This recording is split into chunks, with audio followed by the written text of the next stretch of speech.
Now Miranda had never seen a man before except her own father. "Oh, father, surely that is a spirit! Lord, how it looks about! Believe me, sir, it is a beautiful creature. Is it not a spirit?" "No, girl. It eats and sleeps and has senses such as we have. This young man you see was in the ship." Miranda, who thought all men had grave faces and grey beards like her father, was delighted with the appearance of this beautiful young prince, and Ferdinand, seeing such a lovely lady in this desert place, thought he was upon an enchanted island, and that Miranda was the goddess of the place, and as such he began to address her. She timidly answered she was no goddess, but a simple maid, and was going to give an account of herself when Prospero interrupted her. He was well pleased to find they admired each other, for he plainly perceived they had, as we say, fallen in love at first sight. Therefore, advancing forward, he addressed the prince with a stern air, telling him he came to the island as a spy, to take it from him who was the lord of it. "Follow me," he said. "I will tie your neck and feet together. You shall drink sea-water, shellfish, withered roots, and husks of acorns shall be your food." "No," said Ferdinand, and drew his sword.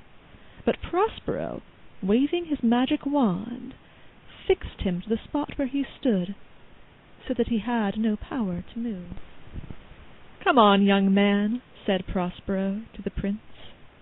"You have no power to disobey me." "I have not indeed," answered Ferdinand, and not knowing it was by magic he was deprived of all power of resistance, he was astonished to find he was so strangely compelled to follow Prospero. Looking back on Miranda as long as he could see her, he said, as he went after Prospero into the cave, "My spirits are all bound up as if I were in a dream. But this man's threats, and the weakness which I feel, would seem light to me if from my prison I might once a day behold this fair maid." Prospero commanded Ferdinand to pile up some heavy logs of wood. Kings' sons not being much used to laborious work, Miranda soon after found her lover almost dying with fatigue. "Alas," said she, "do not work so hard. My father is at his studies. He is safe for these 3 hours. Pray rest yourself." "Oh, my dear lady," said Ferdinand, "I dare not. I must finish my task before I take my rest." "If you will sit down, I will carry your logs the while." But this Ferdinand would by no means agree to. Instead of a help, Miranda became a hindrance, for they began a long conversation, so that the business of log-carrying went on very slowly. And then Ferdinand told the innocent Miranda he was heir to the crown of Naples, and that she should be his queen. "Ah, sir," said she, "I will answer you in plain and holy innocence. I am your wife, if you will marry me." Prospero prevented Ferdinand's thanks by appearing visible before them. "Fear nothing, my child," said he.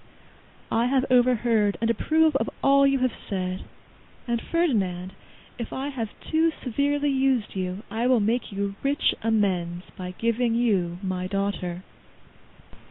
Prospero left them and called his spirit Ariel, who quickly appeared before him, eager to relate what he had done with Prospero's brother and the king of Naples. Ariel said he had left them almost out of their senses with fear at the strange things he had caused them to see and hear.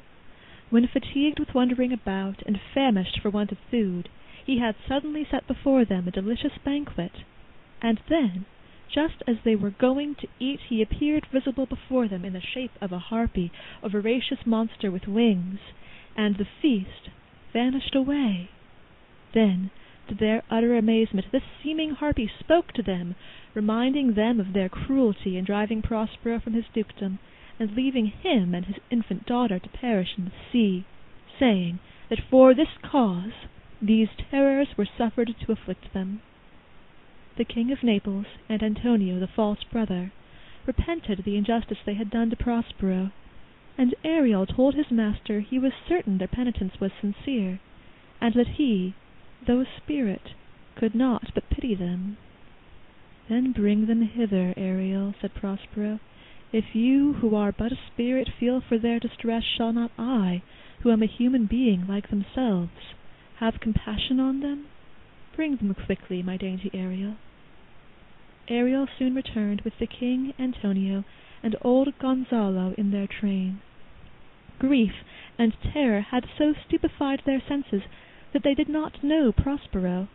He first discovered himself to the good old Gonzalo, calling him the preserver of his life, and then his brother and the king knew that he was the injured Prospero. Antonio, with tears and sad words of sorrow and true repentance, implored his brother's forgiveness, and the king expressed his sincere remorse for having assisted Antonio to depose his brother.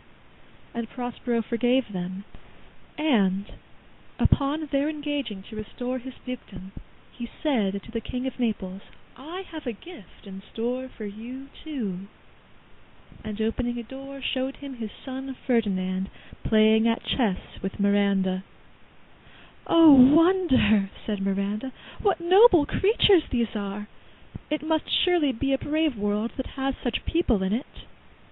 The King of Naples was almost as much astonished at the beauty and excellent grace of the young Miranda as his son had been. "Who is this maid?" said he. "She seems the goddess that has parted us, and brought us thus together." "No, sir," answered Ferdinand, smiling to find his father had fallen into the same mistake that he had done when he first saw Miranda. "She is a mortal, but by immortal providence she is mine. I chose her when I could not ask you, my father, for your consent, not thinking you were alive." "Then I must be her father," said the king. "But oh, how oddly will it sound that I must ask my child's forgiveness." "No more of that," said Prospero.